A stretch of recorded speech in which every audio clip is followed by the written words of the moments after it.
Welcome to On the Porch, the podcast. Thanks for joining us. Lee Cole is from a rural community near Paducah in western Kentucky. He's a recent graduate of the Iowa Writers Workshop, and he now lives in New York. His debut novel has just been published. It's called Groundskeeping. In the novel, an aspiring writer has moved back home to Kentucky in the run-up to the 2016 election. He's living with his Trump-supporting relatives while secretly dating an immigrant woman, and this allows the novel to look closely at class, politics, and a nation that is teetering on the edge of falling apart. The novel is getting a lot of great buzz. One of my favorite writers, Colm Toveen, says that it's, quote, filled with close observation, detailed shading. It's an absorbing love story, but it is also an examination of class in America, and it captures with sharp insight a moment in recent history, end quote. That's quite an endorsement. Lee, welcome to On the Porch. Hi, Silas. Thank you for having me. Well, we're glad to have you, and we'll start with you telling our listeners what you would like for them to know about your debut novel.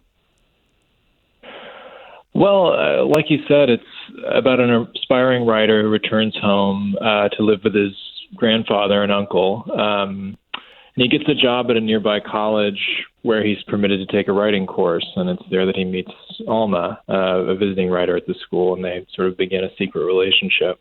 So while the events of the book are fictional, they have their basis in my own experiences of homesickness and growing up in rural Kentucky and working as a tree trimmer and trying to reconcile the love I have for my family with, a lot of our deep disagreements about the world, which I think is a problem a lot of people are having now in kind of this post-Trump era, I guess. Absolutely. It's very timely. It doesn't seem to be getting any better. It seems to be getting worse, in fact. No. One thing I love about the book is the way that you write about work. I think it's rarer and rarer these days to see working people in literature. And so it makes sense that you actually did this work. The details are really great and succinct. So I wondered is that something that, that you consciously set out to do to write about somebody working and working class?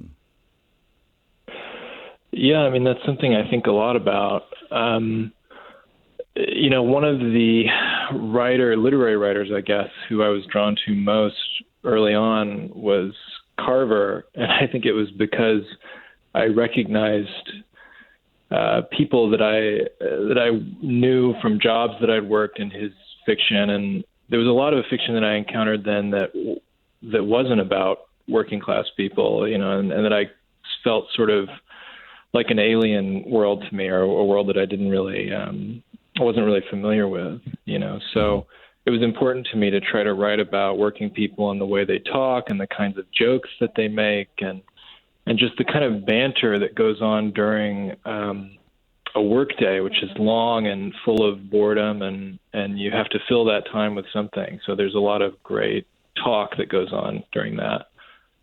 Absolutely. I worked in restaurants for many years in my early 20s, and it was such hard, awful, dirty work, but we had so much fun. The camaraderie was so great, and you really captured that in the book. Yeah, thank you. I also love that something I think you're doing really well in the book is to talk about having a love-hate relationship with the place you're from. And I think no matter where we're from, we can relate to that. So can you talk a little bit about doing that in the book? It's hard to do. Yeah, well, the question is, how do you sort of honor a place and honor its complexity, and at the same time feel like you're being honest about the problems that might exist there, So that was what I set out to do. I didn't want to paint an overly rosy picture, but I also didn't want to present it as, this completely fallen place or something. It's a really my feelings towards it are really complicated.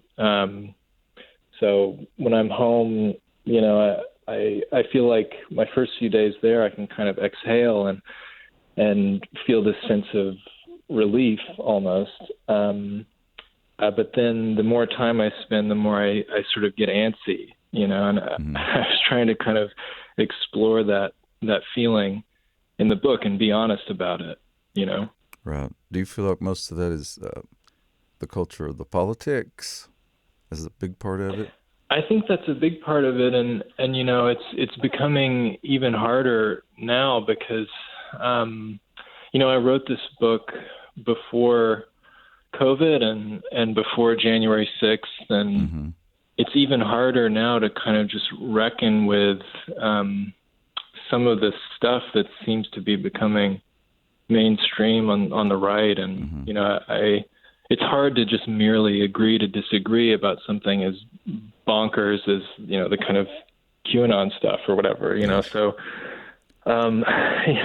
it's this intractable problem for me anyway. Is it's become even worse in the last couple of years, and I imagine it's that way for a lot of people in a similar situation. Mm-hmm.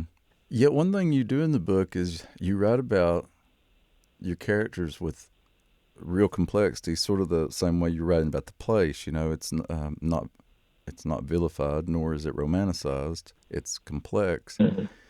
So I wonder, in writing these characters, like the grandfather, for instance, do you feel like Mm-hmm. that helped you to gain empathy for people who think differently, or how did the novel, how did writing those characters change you, if it did? Well, I think anything that you're writing, it's a process for me anyway of getting to know the characters. I mean, if you know them from the outset, then the experience of writing the book is not going to be very exciting or engaging, at least for Mm-hmm. me. So I have to start from this point of not knowing them, and writing the book is a process of getting to know them. Right. But I mean, it's hard because in my best sort of moods and when I'm, feeling really hopeful and optimistic, I want to have this kind of Whitman-esque idea of people contain multitudes, and Yes. there's complexity and depth, and even people that I disagree with very deeply, and maybe even I loathe their political views or whatever. I still can find they're still worth understanding, Mm-hmm. because they're human. But then, and when I'm not in that mood, or when I'm in a situation where I'm home and somebody's making me feel uncomfortable, or they say something ugly, or whatever, something along those lines, it's harder to sort of embody that Whitman-esque sort of generosity of spirit.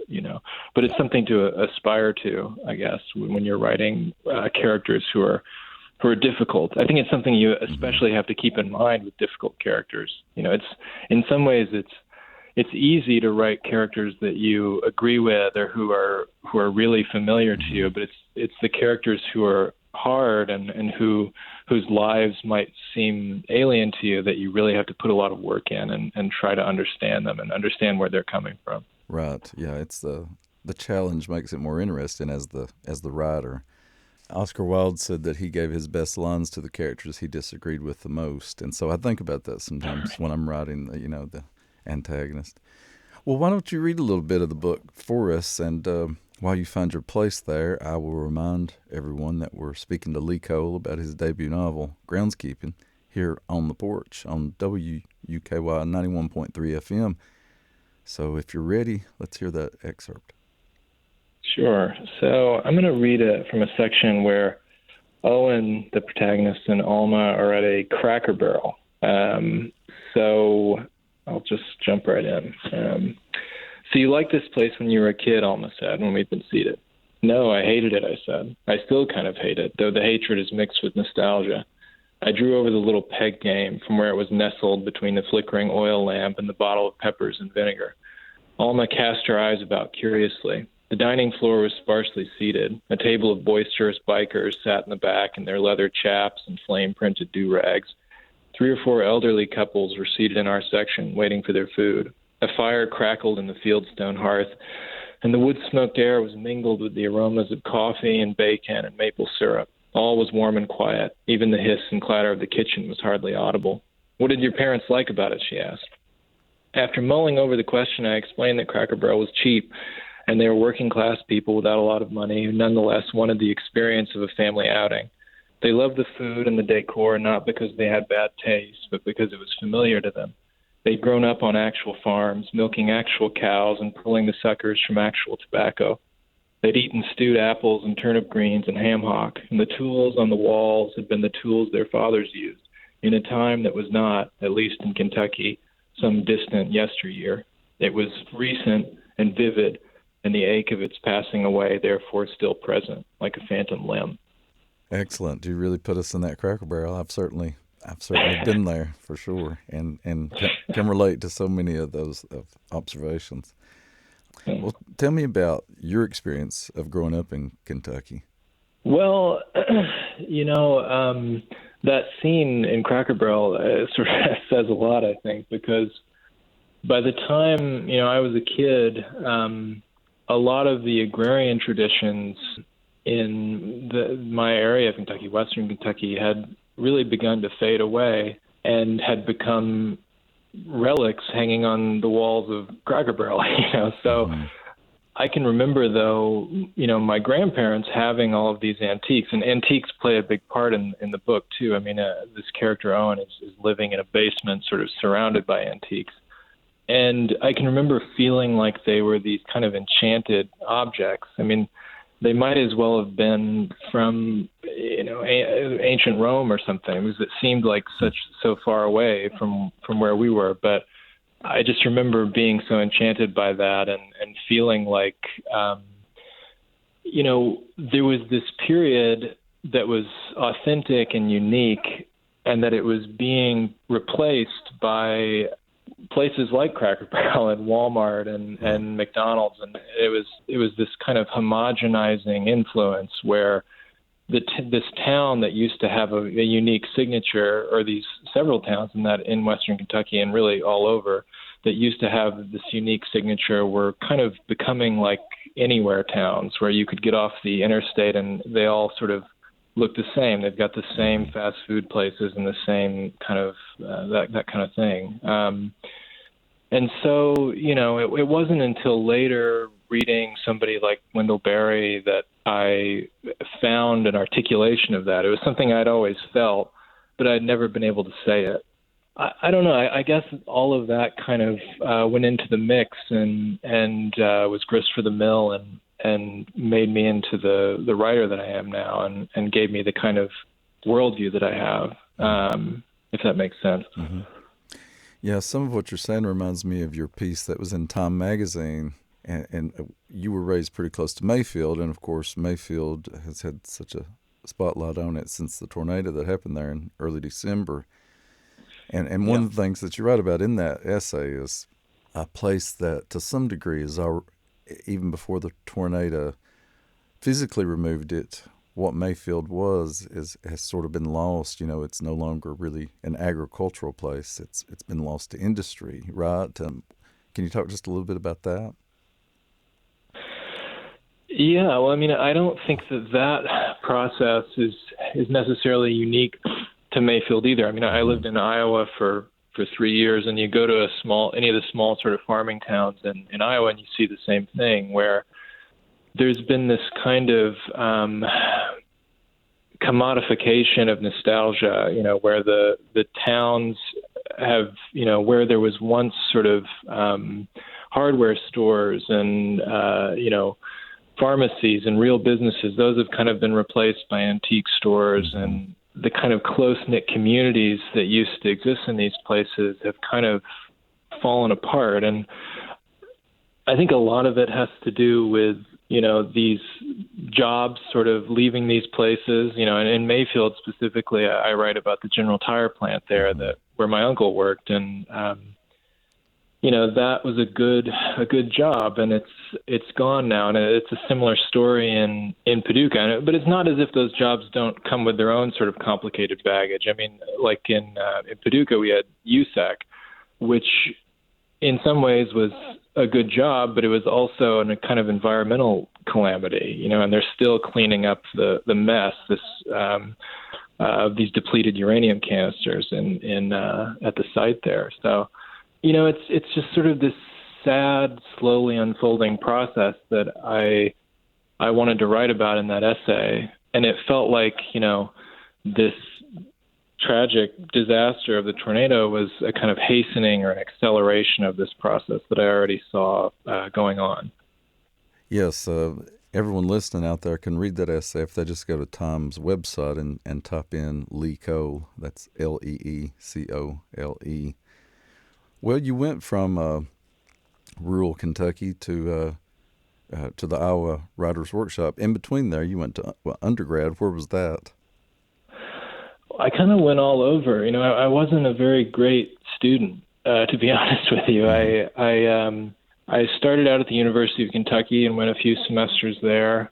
And then I went to the University of Missouri in St. Louis for a semester. And then I went to the University of Louisville and finished out there with my undergrad, barely.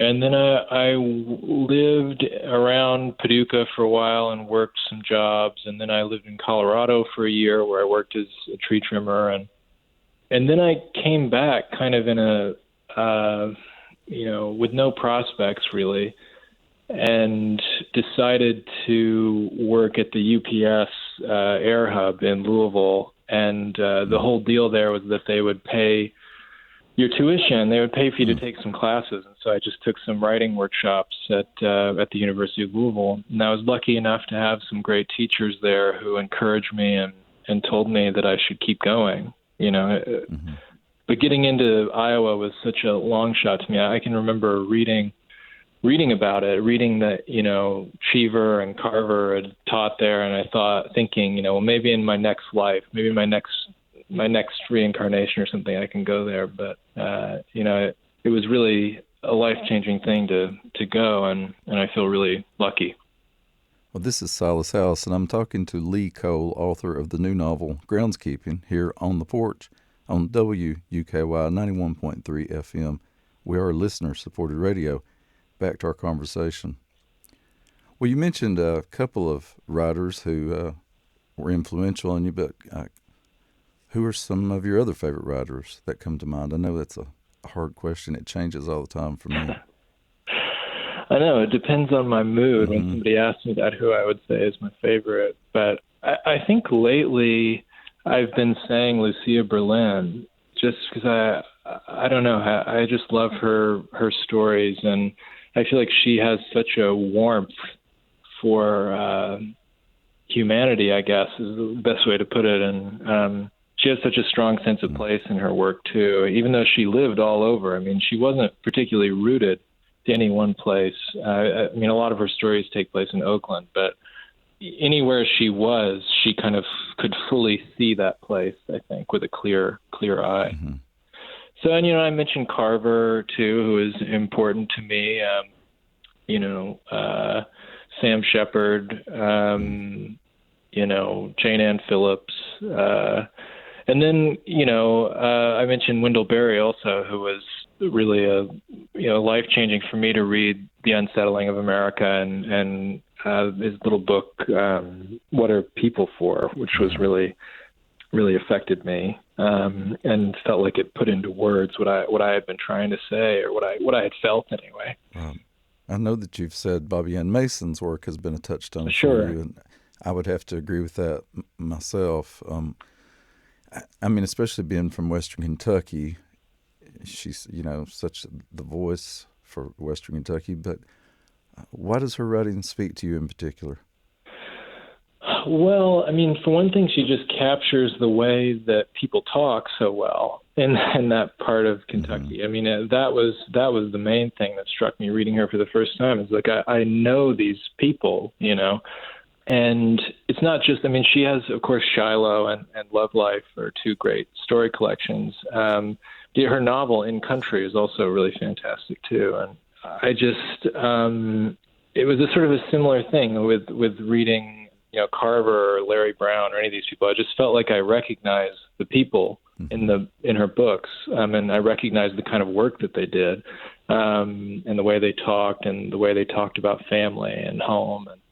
It all felt really familiar to me. And also, I mean, all of the kind of issues about the changing South in Bobby Ann Mason's stories were really relevant to me. I mean, I can remember the tensions in some of her stories being as simple as just, the way an R-rated movie, affects, a family dynamic or something. I can remember feeling that, growing up in my family being sort of strict Southern Baptists and being pretty strict about what I could watch and what media I was exposed to. And it's just this sort of, the traditions of the old way of life or the agrarian way of life sort of fading and being replaced and infiltrated by consumerism, I guess. Right.